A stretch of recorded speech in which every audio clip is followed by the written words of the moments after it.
I'm not talking what if a plane goes down and you have to like dig through the carcass of the plane to find your bag, if you actually survive. No, I'm talking like if you go camping, if you go hiking, a day hike out into the woods, it could be clear skies and that weather could turn in an instant. Cool if you sprayed your bag, but what if it's a downpour? You Yeah. know, I mean, I what was if you about need to say, proper like, help? you can still do everything right and have everything go wrong.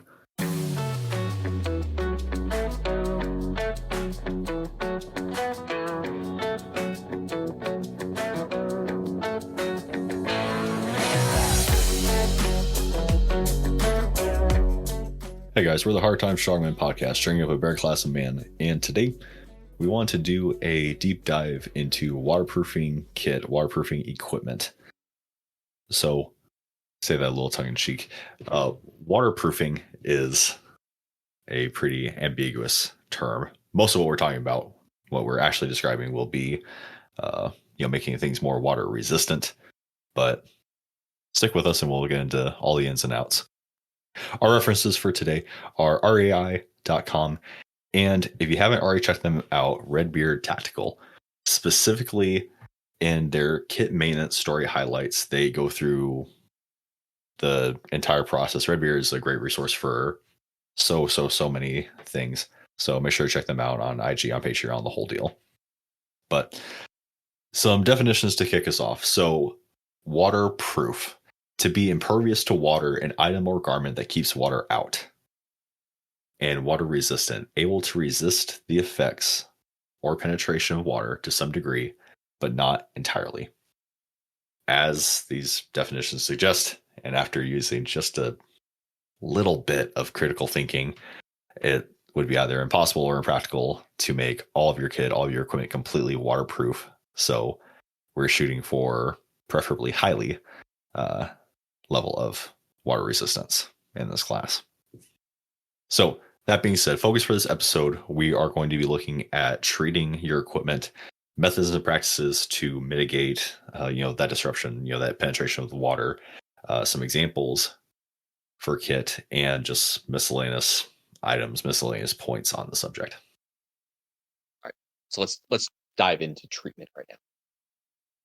What you're looking for, ideally, especially if you're dealing with fabric, is a water repellent spray. It's going to be a synthetic. So when you think of this, you're thinking of Kiwi, Scotchgard, Granger, those kind of brands.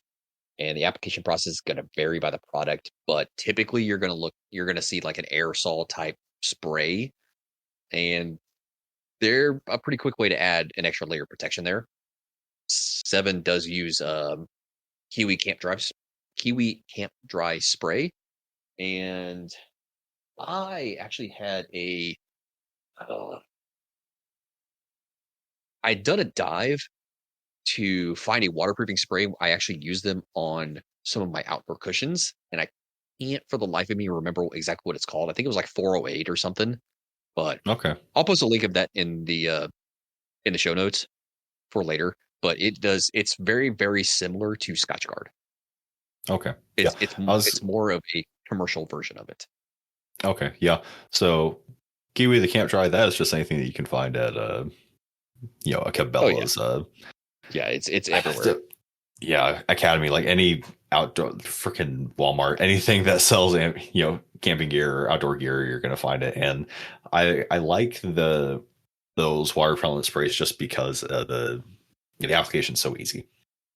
This is something that if you're in charge of a young family, you can throw that in your trailer or in your truck or your van, whatever, and that just gives you a little bit of extra protection really quick. And it's pretty hard to screw up. As far as a non-professional setting, it's pretty hard to screw up that. It's a good down and dirty way to add a little bit of protection to whatever you're using. Hey guys, this is 6 and 7. We want to take a break from the episode to tell you a little bit about our sponsor, Blackbeard Fire Starters. We've had Blackbeard Firestarter in our kit for years, ever since they came out with the Firestarter rope, which was seemingly powered by black magic. It was waterproof, it was windproof, it just worked. And since then, nothing's changed. In fact, they've gone even better. They add their fire plugs, they started selling waterproof matches, ferro rod, arc lighters. You can't say anything now, but they're continuing to grow.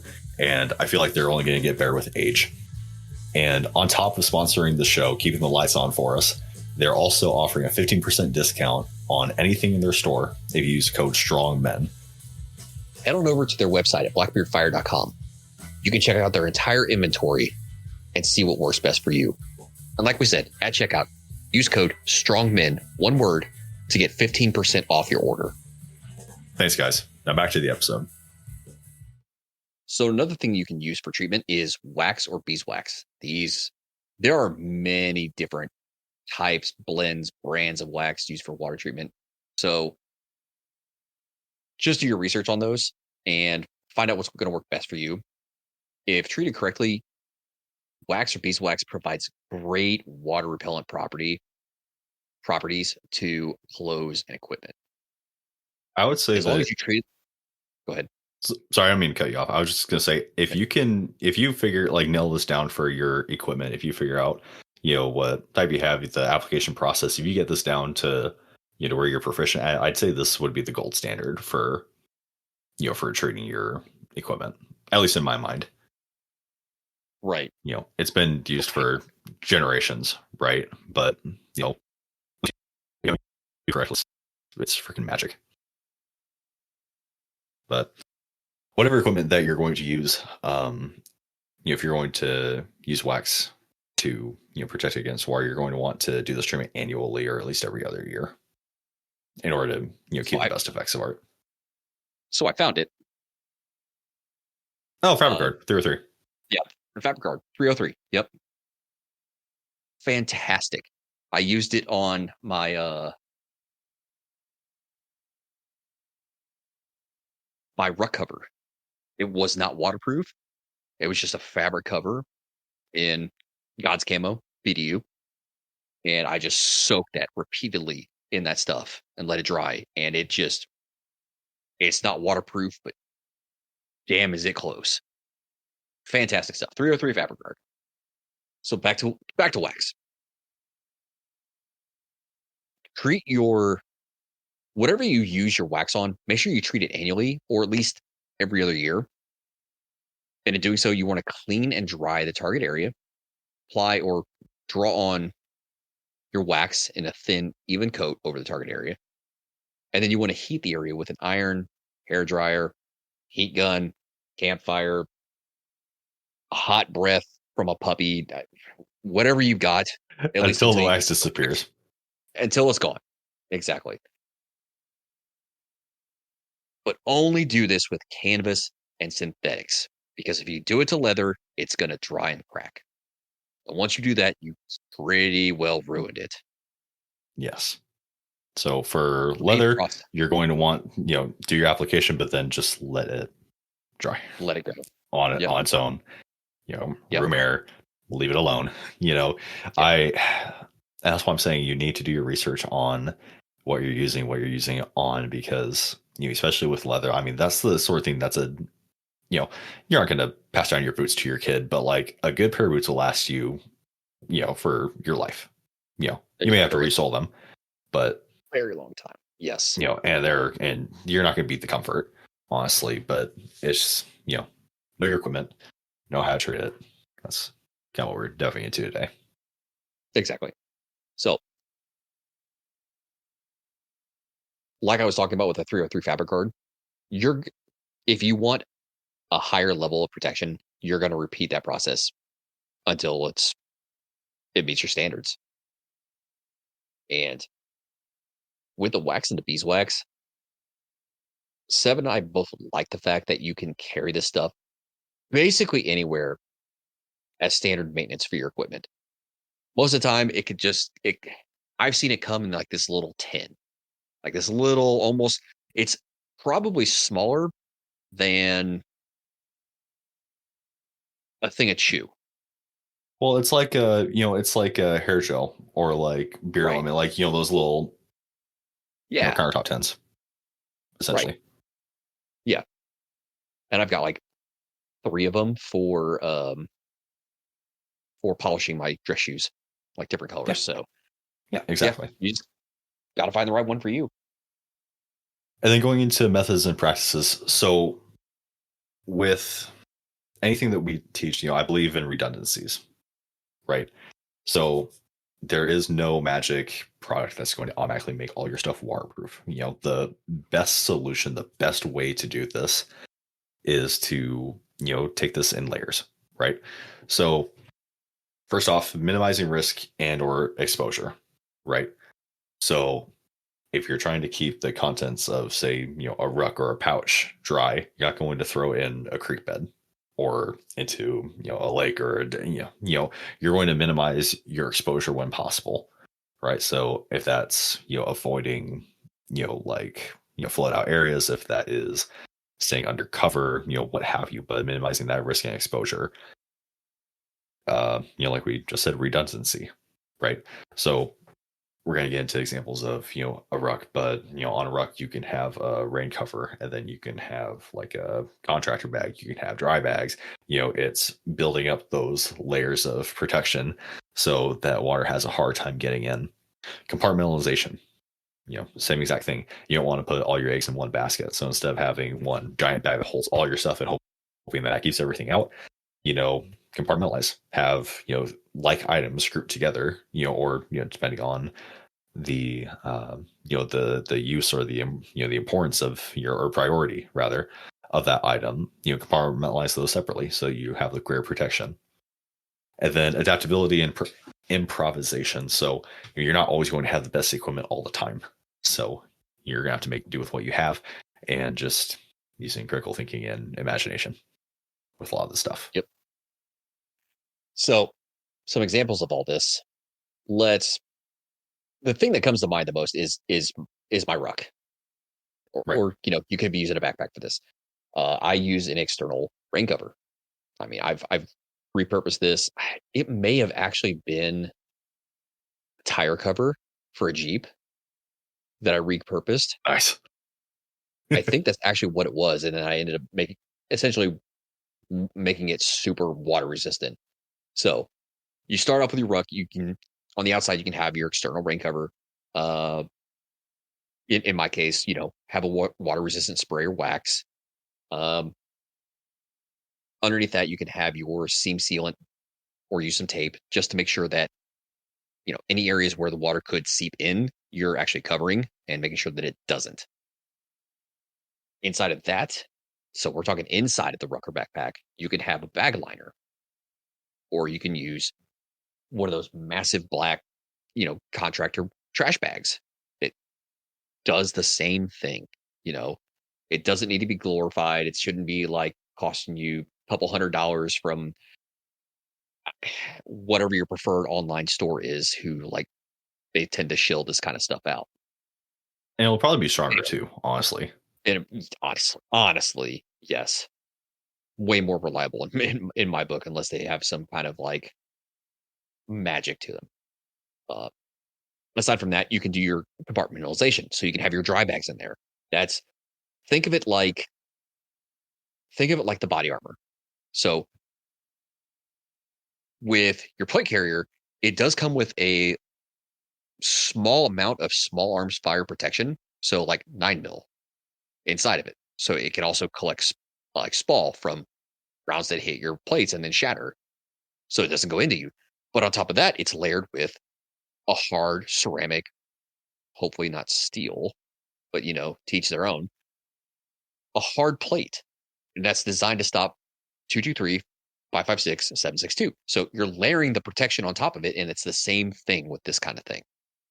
You're wanting to protect your items as much as possible from water. And if you really need to improvise, I've seen this done as well. I see the show notes, and I've seen this done. I've done this myself. Use a poncho, use a waterproof jacket, use your cold weather gear. I mean, that's worst comes to worst with a cold weather gear. It will most likely keep most of your stuff dry, but once it gets soaked, I mean, all bets are off. So Yeah, but let's I wait. prefer the poncho and the waterproof jacket. Yeah. So what I would Gore-Tex. do, Use so Gore-Tex. oh, but so what I would do when we bed down, I would, regardless of the weather, I'd always have my say, the Gore-Tex, but the baby cover. I'd always sleep in my baby cover because waterproof. Don't have to Why worry not? about rain. Doesn't have to don't have to worry about dew. I'd always throw my rifle inside of my baby cover while I slept, so I didn't have to worry about water collecting on it or anything, and Guaranteed to losing it keep it or warm. yep. And then whenever I put my ruck next to me or my assault pack or whatever, I would either cover it with my poncho, cover it with my Gore-Tex top, or something that was waterproof. Right? Always. I always had it on all my stuff because regardless of the weather, it was either going to rain on me, it was going to frost over me, or it was going to be dew in the morning. So everything was going to be wet except for me and my stuff. Yep. And a good example I have of the like the internal bag liners, the dry bags, and everything. So whenever I packed my ruck, I would have our waterproof bag. I should have honestly with a contractor bag, but wisdom of age. So I had individual. So I would roll up shirt, sock, underwear for however many days that I was out. And then if I had batteries, if I had food, if I had paper, admin stuff, whatever, everything went in those bags. And that can be tricky if you're at night trying to dig around and find stuff. But you have a good system with your pouches and everything. If for whatever reason somehow a freak of nature my my big old waterproof bag failed, then everything else is protected by individual Ziploc bags. So I'm not going to have a massive failure across the board. And I even use that in my kit now. So right now I have a waterproof bag in the main pocket of my Nixie Works light fire rig, right? So I have the main pouch that has the big waterproof bag, but then individually I have Ziploc bags that have everything else in it. Smart. On top of that, I treat the fabric with spray on or wax or whatever, and then if I have to, I have back cover that goes over that. But I am never less than three three levels of protection from having my stuff soaked. It's just it causes too many problems. So yeah, redundancy is key. And this should be a no-brainer, but is your fire starter kit waterproofed? Oh, dude. Yeah, so I have my kit, I have that in a little Altoids tin in a Ziploc bag in my kit bag, which has also been treated. I mean, I don't play with that, man. No. Like, not to mention, we use Blackbeard, so it's already waterproof. Right. So once again, actually, yeah, my secondary source of fire after my ferro rod is actually a medicine bottle. Is one of those small little like orange medicine things with a cap. Those are great. Matches and a striker. Striker's glued to the outside, matches on the inside. It's waterproof. It's fantastic. It's a great backup. It's in my ruck actually right now. Nice. But God, I love that ferro rod, and I'm not trying to push it from Blackbeard, but God, that ferro rod's good. Like, you don't even have to get one from Blackbeard. Just get a good ferro rod, and you don't even have to waterproof that. That thing is still going to throw some sparks. That's all right. I'll throw it out there. Use code STRONGMEN at blackbeardfire.com/strongmen to get 50% off your order. Anyway. Yes. No, but so like in the outdoor skin, I have the matches, I have the fire starter, I have the plugs, I have an extra striking extra striker rather for the matches. I mean, I have the ferro rod, and it's just redundancies, man. Not to mention, so the notebooks I use in the field are Right in the Rain notebooks. Right in the Rain, yep. I can catch on fire. I mean, it's just you need to have we say rules of three, right? Yeah. So redundancies.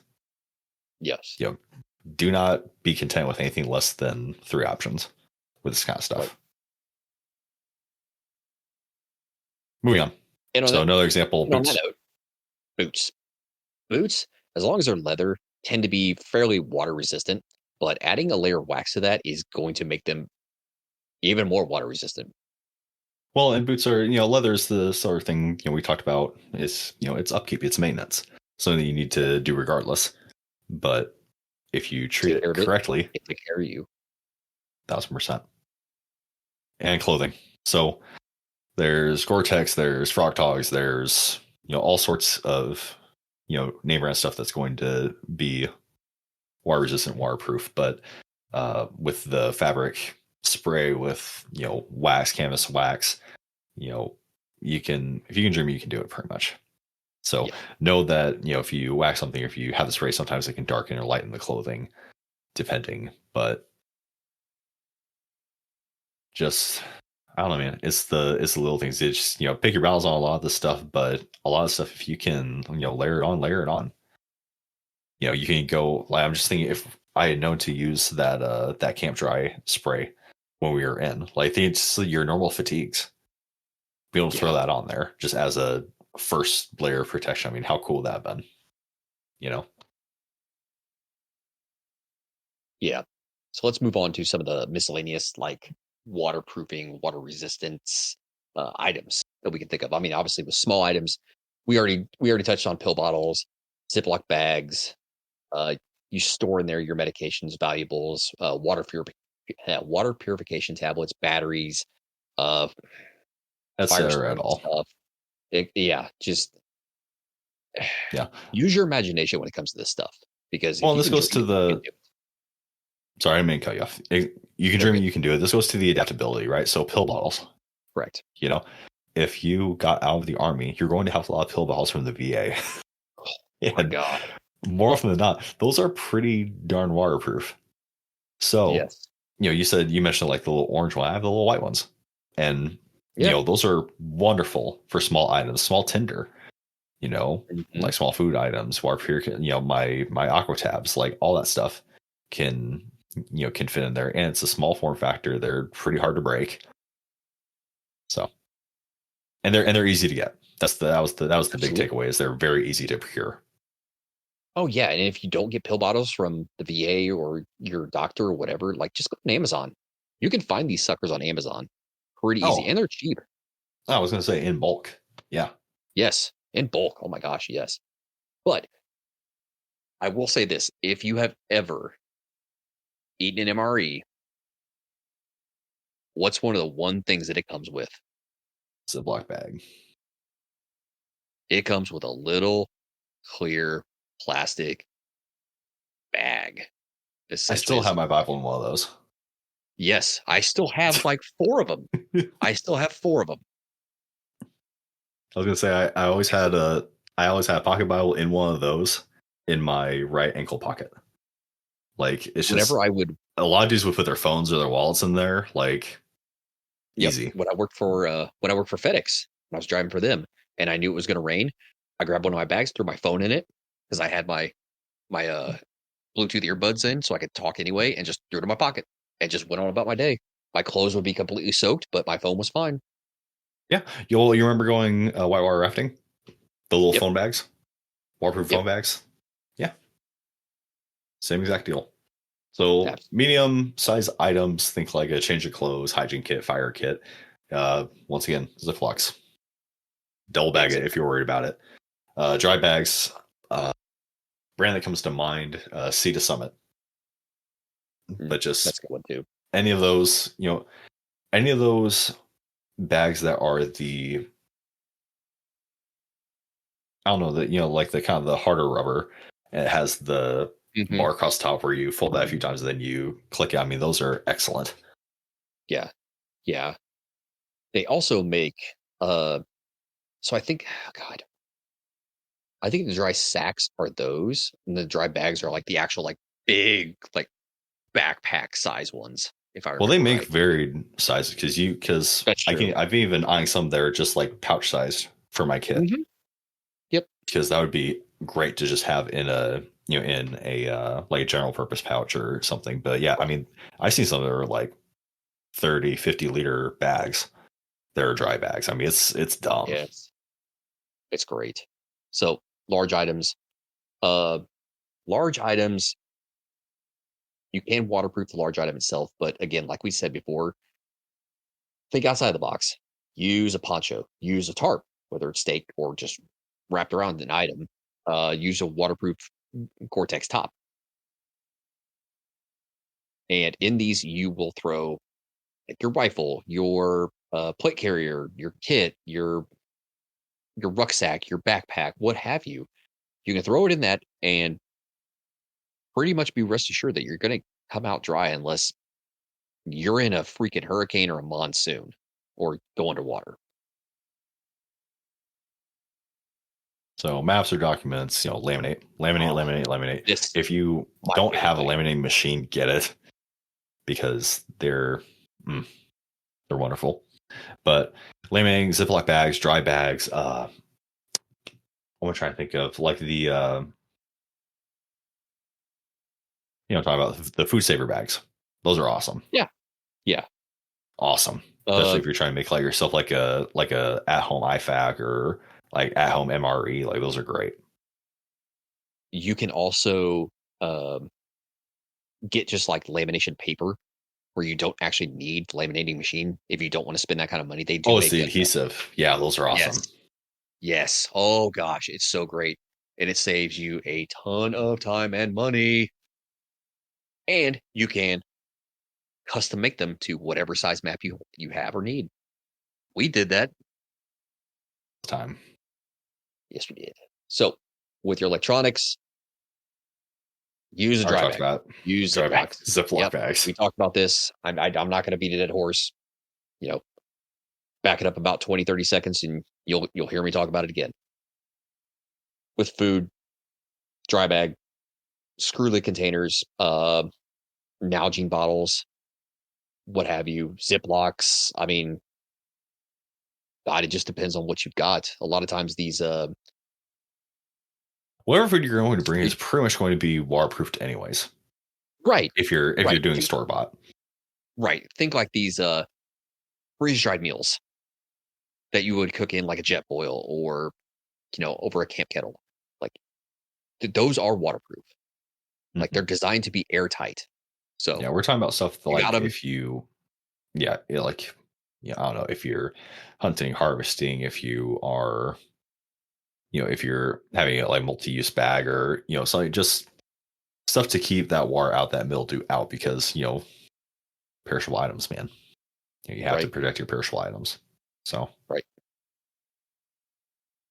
did you have any other points for waterproofing equipment? We beat the horse past death on Yeah, we Ziploc went bags and with everything that. else, but I don't know. My I'm last word. I'm just redundancy. It sounds silly, but yeah, man. Like when I had my ruck, I sprayed that camp spray over it as my first level.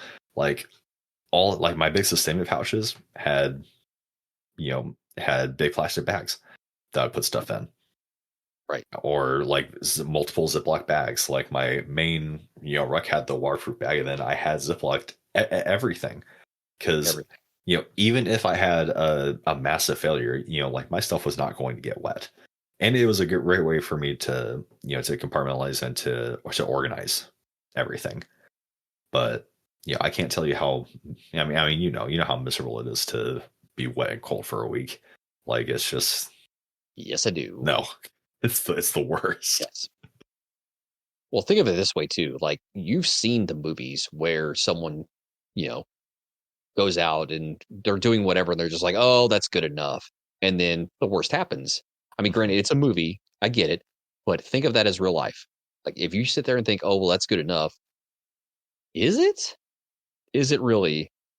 What if something happens? Yeah. I'm not talking what if a plane goes down and you have to like dig through the carcass of the plane to find your bag, if you actually survive. No, I'm talking like if you go camping, if you go hiking, a day hike out into the woods, it could be clear skies and that weather could turn in an instant. Cool if you sprayed your bag, but what if it's a downpour? You Yeah. know, I mean, I what was if you about need to call say for like help? you can still do everything right and have everything go wrong. You know, Exactly. I've told the story a couple times on the show, but like there was one night where we bed down and Oh, you know yes. I I love this ended up story. waking up in a lake, like like Yeah. water up over the lip of my bivy, like completely soaked. Bag was completely soaked. Everything was just to the bone. But once I got undercover, I could open up my assault back, and I was met by a bunch of closed Ziploc bags. And it's like, oh, Yep. that's why I did that. That's right. That's why. I'm okay. But it's just, man. Yeah. Because I am such a pessimist when it comes to preparation, because like anything that could possibly go wrong will go wrong. If there's even a 1% chance that it's going to happen, you have to treat it as a certainty. It's just you can't mess around with this stuff, man. You can't. There's nothing worse than your socks getting wet, and then you go to your bag to put on a fresh set of dry socks, only to discover that they are wet too.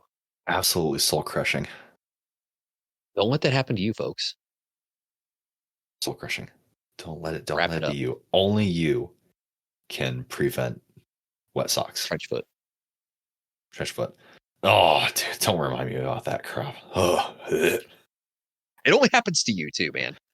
Oh, dude, I just remember all this. It's just, of course, we dropped into a freaking rice field. Yep. And then it just never got dry after that. All freaking day. Got back.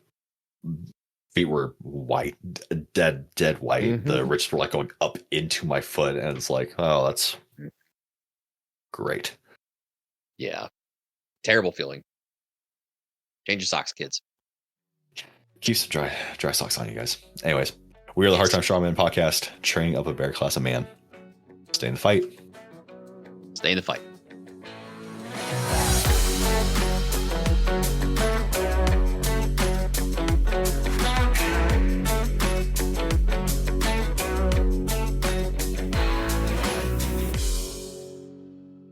Check out our Discord, where we talk about all of the topics that we talk about in our conversations, but in deep dive format. We have a lot of members on there of varying skill sets, of varying proficiencies, all talking about all these topics, sharing their experiences. So join today and help us expand our knowledge base. And check out our Patreon. Our Patreon, outside of just backing up all of our episodes for when we eventually get canceled, our patrons get access to our exclusive episodes, our pre-shows, our post-shows, our little tidbits here and there that we aren't really supposed to talk about.